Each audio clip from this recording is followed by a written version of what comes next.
Thank you. Good evening. So normally when you think about scientists, you think about, or most of us think about a person with glasses working in a lab, with a coat, lab coat, but I'm not that kind of scientist. I'm a social scientist who mostly works with people looking for solutions to environmental problems, to public health initiatives. So I work mostly with people and other scientists from other disciplines. So today I'm going to share some of my experience working on public health and community participation. Here, who can help me? What's a vector-borne disease? Yes, excellent. So a vector-borne disease is a type of disease that is carried by a what we call a vector. The majority of these are blood-sucking insects that feed from either human or animals, and the human or the animals are sick, then they carry that disease to other people when they're feeding on them. So these type of diseases account for about 20% of all infectious diseases throughout the world and kill about 1 million people annually around the world. So the World Health Organization is extremely concerned about these particular types of diseases. Traditionally, the way that people deal with these diseases are through what we call top-down approaches, where government agencies would come and do what we call vector control management. So going to communities and do a lot of insecticide spraying in either agricultural fields or where these vectors create their nests or houses, and also going to different houses to explore where the nest of these vectors. However, these models have not been as effective as we were hoping that they would be. So in around 2000, the World Health Organization and other organizations began developing new approaches to vector-borne diseases, where they called integrated vector management, where we're trying to understand the biological factors, the ecological factors like ecology, environment and geography, but also the human factors that are causing this increase on vector-borne diseases. So this approach utilizes what we call a situational analysis, to try to understand what are the factors that are causing these situations, and then have communities participate with us to create the new interventions and do evaluation of the interventions. So I'm going to briefly share a project that we were working in the area. The Chagas disease, it's a disease that was discovered in 1909 and normally associated with rural areas and poor house styles. So this is what we call the kissing bug. That's the vector that causes or transmits the disease. It's also referred to the silent death, because many times people don't know that they have the disease and they end up dying of heart problems. Who knows where Guatemala is located at? Central America, south of Mexico. So the area that we were doing the study, it's a rural area with a lot of poverty. Around 40% of people there are living below the poverty line, so below $1 a day. So the findings that we discovered were that a lot of the rodents were infesting the houses, and they were carrying the disease.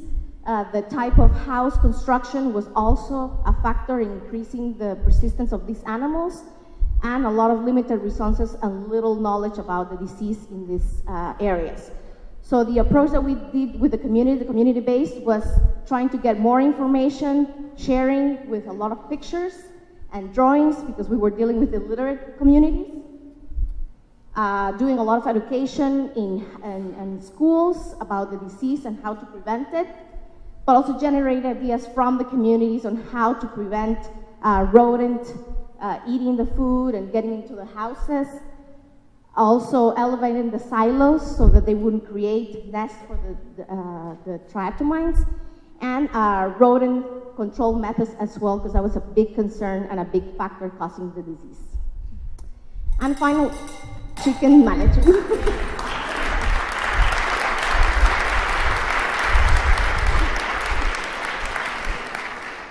Thank you. Okay.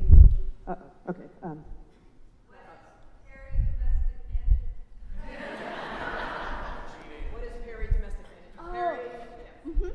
So thank you.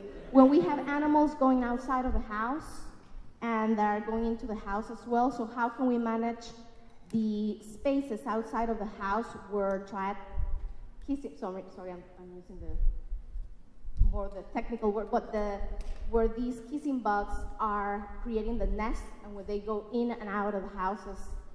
For example, the dogs that are going out of the house and then coming into the house, bringing the kissing bugs inside. Chickens that are going outside, the peri-domestic, and going into the household.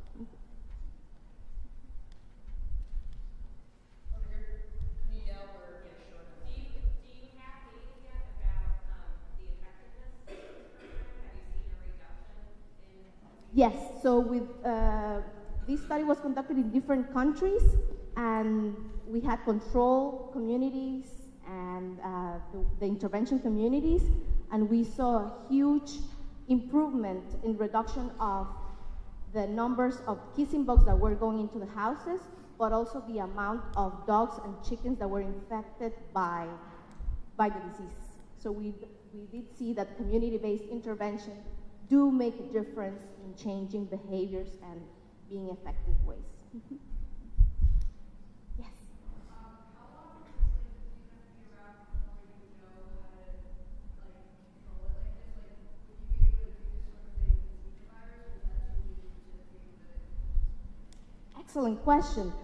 So because it's community-based, so the question is, how long does it take to learn about these methods, and can you use it in other Like Zika, right? Zika.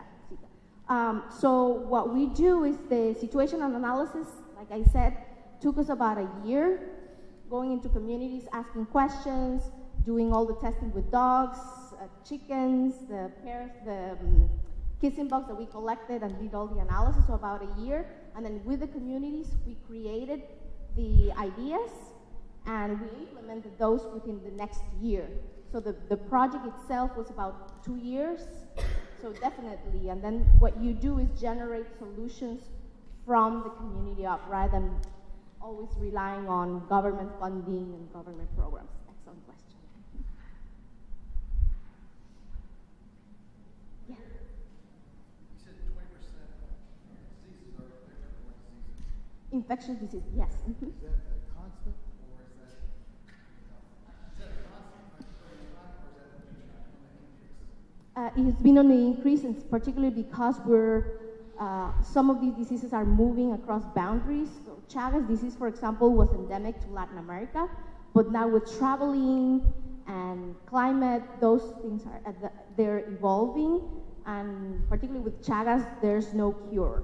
So if you get the disease and you don't get treatment within the next year or so, you won't get rid of the disease. I think you kind of touched on it there, but climate change, how does that impact these vector diseases? Hugely. For example, we see some of the mosquitoes that are carrying malaria moving more up north. And again, with transportation, that makes a huge difference.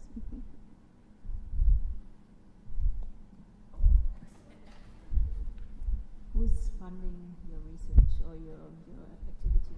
Yes.